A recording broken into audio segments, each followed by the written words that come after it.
Demodex ternyata diagnosanya. Cuman adik-adik, otitis yang berulang, demodekosis yang berulang, nggak pernah bisa tuntas. Seringkali kalau adik-adik cek uji intradermal, uji untuk alergi dan lain sebagainya, kalau mereka rekuren, kambuhan, tidak pernah tuntas, seringkali gejala-gejala yang tadi itu tidak menjadi diagnosa primer, tapi menjadi diagnosa sekunder, karena primernya adalah atopic dermatitis. Atopic dermatitis itu reaksi hypersensitivity tipe 4, melibatkan imunoglobulin E, melibatkan juga mast cell atau sel mast. Sel mast itu bergranul, ada histamin, serotonin, bla bla bla. Kalau dia degranulasi, maksudnya dia pecah, dia akan mengeluarkan histamin sehingga menyebabkan pruritus yang amat sangat. Gitu ya adik-adik ya. Jadi untuk yang kausatifnya ini dia bisa primer bisa sekunder. Gitu. Kemudian adik-adik punya dua langkah. Yang pertama short term antipruritik diberikan. Sambil kalau di kulitnya itu ada luka-luka, adik-adik boleh memberikan medicated shampoo. Kemudian diikuti, di follow up biasanya 2 minggu ya adik-adik ya, atau jika diperlukan boleh lebih cepat atau lebih panjang, misalnya seminggu sekali atau 3 minggu sekali, tergantung dari derajat keparahan. Nah, kalau misalnya ini bisa dilewati dengan baik adik-adik, oke. Tapi balik lagi, kalau dia kambuh lagi, rekuren lagi, berulang lagi, maka adik-adik harus memformulasi long term management plan. Karena yang akut bisa saja sembuh atau dia berlanjut menjadi kronis. Jadi semua penyakit polanya seperti itu. Ya, baik. Ini ada yang tadi saya bilang atopic dermatitis. Adik-adik bikin checklist ya. Ini ada 8. Kalau misalnya adik-adik membuat checklist, ternyata ada 5 yang dicontreng, mungkin mengarah ke atopic dermatitis. Ya. Ini cuman biar gampang-gampang aja gitu supaya adik-adik punya sedikit pola di kepala. Oh ternyata gitu toh. Boleh. Nah sekarang bagaimana kita melakukan treatment pruritus adik-adik? Nih adik-adik perhatikan. Kalau ketemu penyebabnya apa, kayak ringworm gitu ya misalnya, atau infeksi bakteri, ya sudah kasih antibakteri atau anti jamur gitu. Itu namanya kausatif. Ini jauh lebih mudah. Kalau misalnya penyebabnya parasit, fleas, alergi, dermatitis, ya gampang, udah ketemu kasih antiparasit, gitu. Ya sama. Jadi kalau kita ketemu kausanya itu gampang, karena kausanya hilang, yang lain hilang. Bayangkan kalau diagnosanya adik-adik, diagnosa simptomatik, simptomnya ya dikasih. Kan kalau gini nih simptomnya misalnya ya, adik-adik antihistamin. Ya sudah, gatalnya berkurang, tapi kan penyebabnya ada. Kalau antihistaminnya dihentikan, ya dia tetap aja gatal. Paham ya adik-adik ya? Oke, baik. Kemudian yang kedua adalah consider short-term antipruritus. Karena tadi kan pasti walaupun kausanya hilang, gatalnya kan masih ada. Supaya kualitas hidup anjing atau kucingnya itu jauh lebih bagus, adik-adik boleh memberikan ini. Steroid boleh, siklosporin boleh, antihistamin boleh. Mungkin adik-adik tanya, kenapa namanya antipruritus kok antihistaminnya di bawah? Nih, kok di bawah? Tidak efektif adik-adik pada anjing dan kucing. Misalnya ini ya, Puja itu alergi, kemudian dia minum antihistamin gitu misalnya minum CTM, dia bisa tidur 2 hari ngantuk terus. Tapi kalau anjing kucing itu tidak mempan adik-adik. Justru side effect-nya yang keluar. Side effect-nya apa? Doyan makan. Appetite stimulannya yang lebih kuat. Ya, jadi kalau kita ngasihkan obat ke hewan, tidak bisa digeneralisir ya adik-adik ya. Kadang-kadang main effect-nya itu jauh lebih kecil side effect-nya dibandingkan kalau kita memberikan ke manusia, misalnya obat-obat yang kita pakai ini kan punya manusia, di manusia begitu, tapi di hewan efeknya lain. Mungkin side effect-nya jauh lebih kuat daripada main effect obat itu, gitu ya. Kemudian sampo, produknya banyak, adik-adik tinggal beli saja. Lihat komposisinya adik-adik ya, lihat pH-nya juga. Ada loh orang, dok ini kucing saya ketombean, tak belikan sampo anti ketombe yang bintangnya itu pemain bola katanya gitu. Ya anjing sama orang kan beda adik-adik. Ya, pH kepalanya juga beda gitu.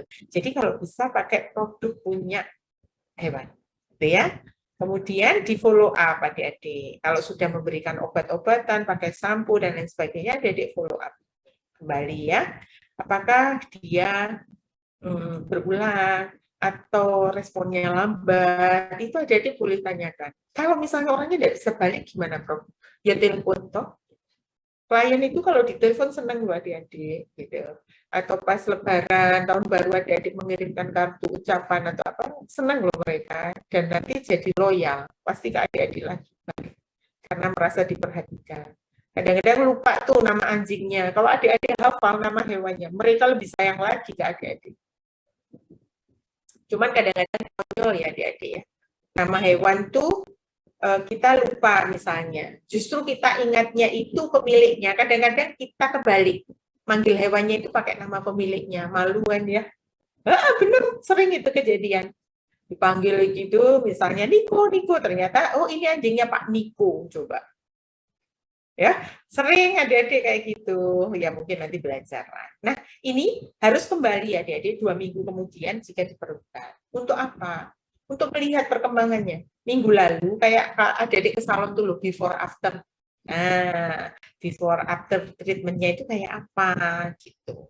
Kalau memang diduga karena food allergy, adik-adik boleh memberikan tes diet trial ini adik-adik untuk yang hipoalergenik. Ini juga tidak perlu khawatir, banyak produk untuk itu. Gitu. Kemudian kalau misalnya tadi checklist tadi yang ada 8 ternyata 5. 5, kok kayaknya mengarah ke atopic dermatitis ya. Adik-adik boleh melakukan tes ini. IDAT namanya adik-adik. IDAT itu adalah intradermal allergic test. Ya, dengan apa? Ya nanti di lab itu ada, dia punya protein, punya gluten, punya karbohidrat, punya debu, punya polen, punya macam-macam. Nanti bulunya dicukur, kemudian dibuat buletan-buletan gitu, satu buletan diinjeksi intradermal. Nanti reaksi alergi itu akan muncul di kulit berupa penebalan kulit dan warna kemerahan. Makin tebal, makin merah, berarti dia alerginya lebih dominan untuk alergen yang diberikan. Tapi harus ingat ya adik-adik, kotak nomor 1 itu alergennya apa, kedua apa, ketiga apa, itu udah ada protokolnya di tiap lab. Kita bisa, belum adik-adik, kalau kita mau tes, kita bawanya ke Amerika atau ke Australia, ke Singapura. Di kita belum ada. Nih, kalau misalnya diduga ada keganasan pada kulit, bisa kah, Prof? Bisa adik-adik. Kanker kulit kan ada. Atau mungkin ada bakteri yang dia tidak responsif terhadap pengobatan, adik-adik boleh melakukan skin biopsi dan kultur ya, kemudian dilanjut dengan uji sensitivity. Nah, kalau misalnya ini recheck, ternyata ada sesuatu yang baru, kalau sudah 2 minggu, itu kan masuk kronis ya adik-adik. Nah, kalau kronis apa yang dilakukan? Gini, sama dengan yang tadi. Adik-adik boleh mengcombine beberapa terapi. Adik-adik boleh memberikan hipoalergenik diet, boleh. Adik-adik boleh melakukan alergi testing seperti yang sudah saya sampaikan. Kalau memang iya, ada produk yang namanya imunoterapi adik-adik, interferon dan lain sebagainya. Tapi di kita belum ada. Gitu ya. Nah, sekarang kalau tadi ada 5 gejala klinis mengarah ke atopik, kemudian dites, ternyata dia juga betul confirm atopik dermatitis alergi terhadap zat A atau protein A. Ya sudah, berarti adik-adik untuk yang atopik atau atopik like dermatitis harus melakukan manajemen long term terapi. Apa itu? Nih siklosporin, oklasitinib. Ini ada obatnya, tapi masih di luar. gitu. Kemudian memberikan steroid, mungkin mau ditambah antihistamin, boleh rajin mandi pakai shampoo, atau diberikan fatty acid. Fatty acid ini apa? Gini, adik-adik pernah enggak ya lihat kafe atau yang temboknya itu seperti susunan bata-bata? Pernah lihat? Ya, yang temboknya kayak bata-bata gitu. Ya. Kemudian kulit itu adalah barrier terluas dari tubuh adik-adik.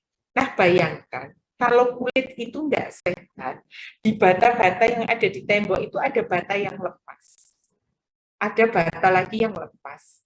Nah, kalau ada bakteri, ada agen penyakit, karena kulit itu barrier, kalau ada yang bolong-bolong gitu lebih mudah masuk enggak, Dek? Ya.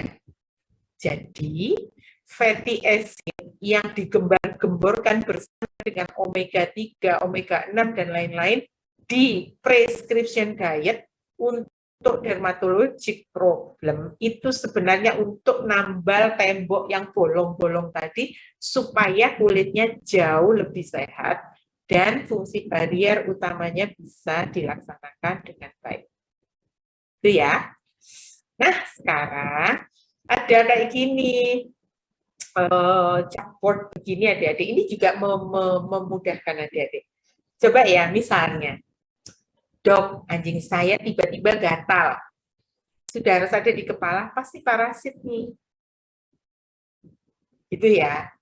Terus ternyata tiba-tiba ada parasit, tapi kok besok diduga parasit, tapi kok besoknya kayaknya dia meningkat secara gradual. Pindah lagi adik-adik, mungkin alergi. Gitu.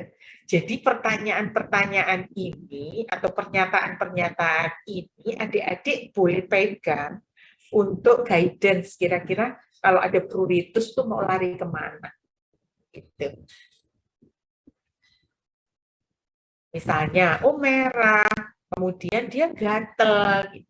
Kayaknya infeksius, karena kalau ada infeksi ada reaksi inflamasi. Kalau ada inflamasi biasanya merah. Dan biasanya kalau infeksi itu seringkali gatel di awal, makanya digaruk. Itulah adik-adik. Ya, adik-adik coba deh, nanti ini dibuat latihan. Bayangkan kalau dapat pasien dengan problem kulit. Mungkin itu adik-adik sedikit kulit yang bisa saya sampaikan ke adik-adik. Nanti materi saya berikan. Kemudian ada buku e-book itu, nggak tahu kemarin udah saya kirim atau belum, kayaknya sudah deh. Maksud saya, adik-adik lihat gitu ya. Adik-adik lihat, buku ini sangat bagus. Sudah saya kirim kayaknya kemarin. Semoga sudah ya, kalau belum nanti saya dikabari. Buku ini bagus, karena ini membagi antara vomit, refleks. Itu kejadiannya kayak apa? Ini seringkali walaupun bukunya sudah saya berikan, mekanisme muntah, kenapa obatnya bisa di sentral, bisa di lokal, di lambung, tuh adik-adik nggak mau baca. Padahal, apa bedanya vomit dengan regurgitasi? Ada semua di sini adik-adik. Nih, kalau nggak percaya, semuanya lengkap. Ini penyebab ekstra dan intragastrik. Ini nanti dibaca ya, coba dibaca deh gitu. Nanti kalau ada kesulitan ya boleh lah. Semua ya Prof ya, terserah gue. Ini kayaknya ini kalau regurgitasi itu selalu ada bentuknya seperti esofagus. Tapi kalau muntah tuh biasanya ambior begini. Dan sudah campur dengan asam lambung. Nah ini obatnya pasti beda, harus mengidentifikasi. Mungkin kalau klien datang mau ini yang ngomongnya muntah karena keluar bahan makanan yang sudah dimakan lewat mulut. Adik-adik yang harus bertanya di anamnesis. Ya, nanti coba deh dibaca-baca. Ada pertanyaan? Izin bertanya, Prof. Silakan, Mbak. Prof, apabila kita melakukan tes darah, kemudian eosinofilnya tinggi, itu untuk membedakan karena parasit atau karena alergi, bagaimana ya, Prof? Gini, ini belum kuliah ya, ada yang untuk hematologi.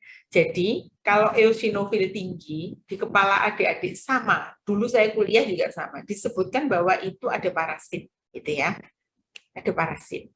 Nah, sekarang kalau itu karena parasit, pasti kita di pemeriksaan penunjang ketemu parasitnya kan, ya Puja ya. Insya Allah ketemu lah, berharap ketemu.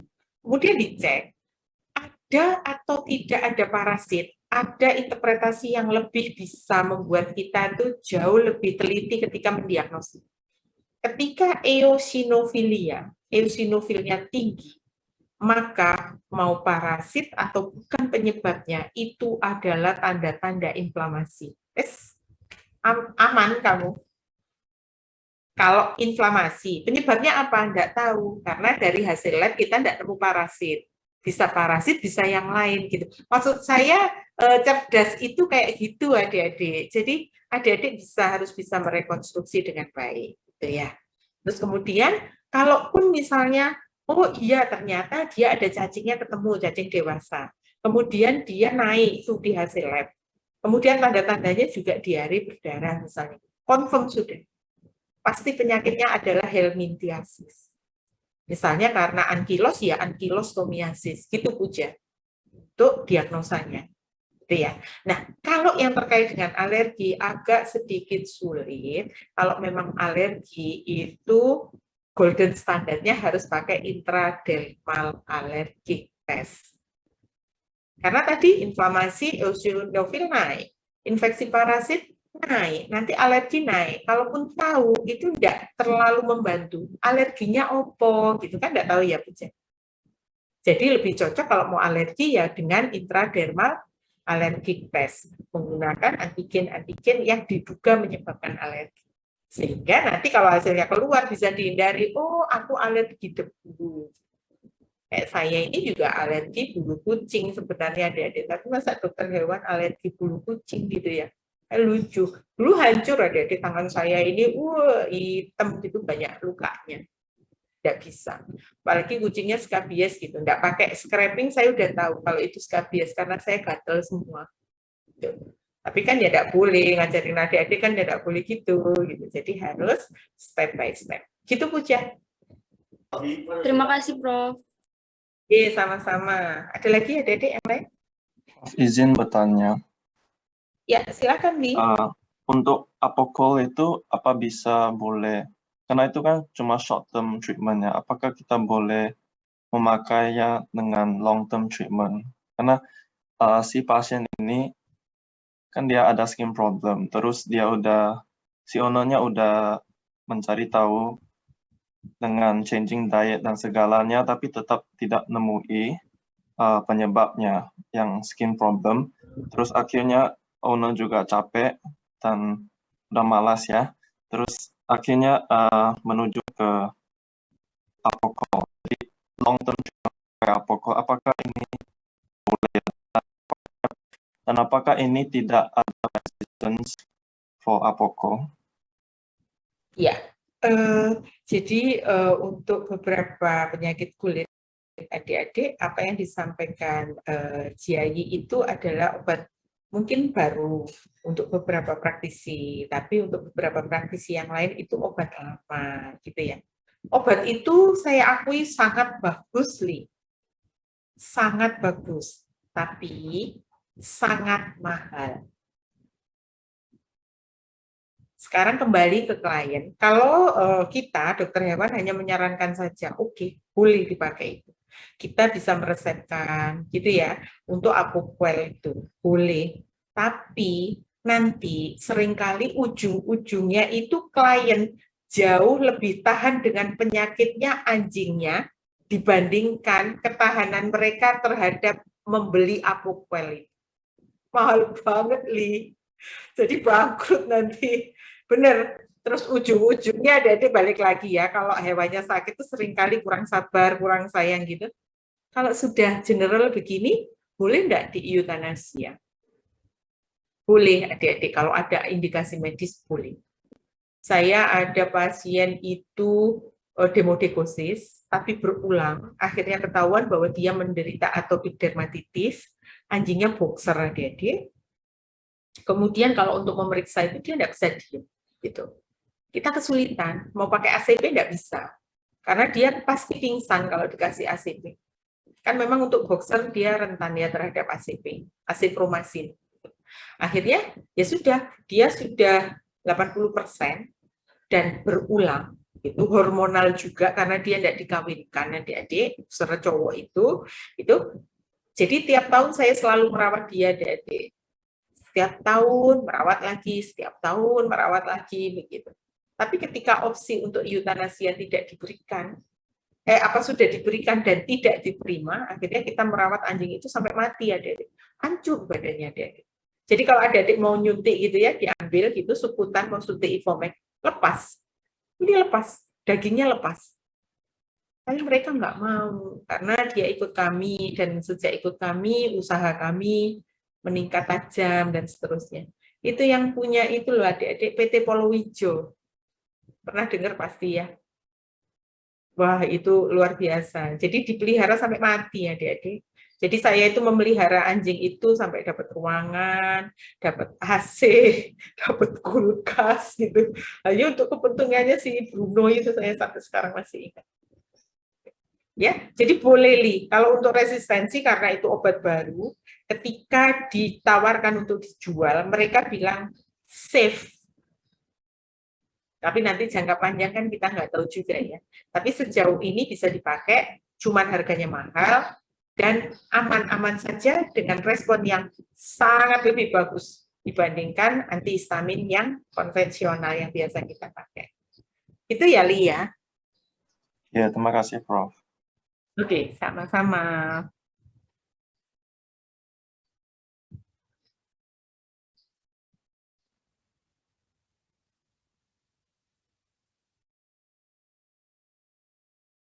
Ada lagi adik-adik?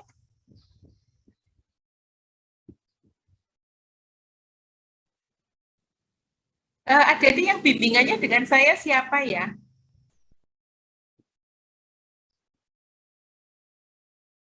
Saya, Prof. Iya, Citra, Nesya. Sudah bikin grup ya Mbak ya? Sudah, Prof.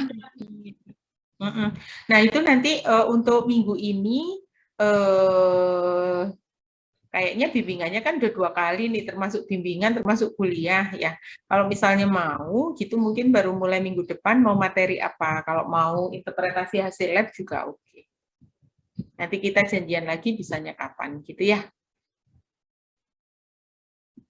Baik, Prof.